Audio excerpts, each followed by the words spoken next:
చూపించు. ఏది?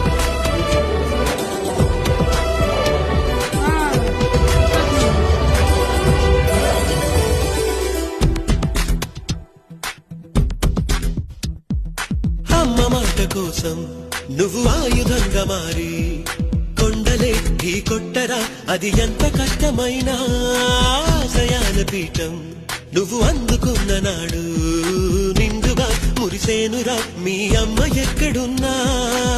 చేయూతే ఇస్తుంటే ఓ స్నేహ బంధం చరితల్లే మారాలి నువ్వెళ్ళు మార్గం. నీ ప్రతిభే చూపించే ఆ రోజు కోసం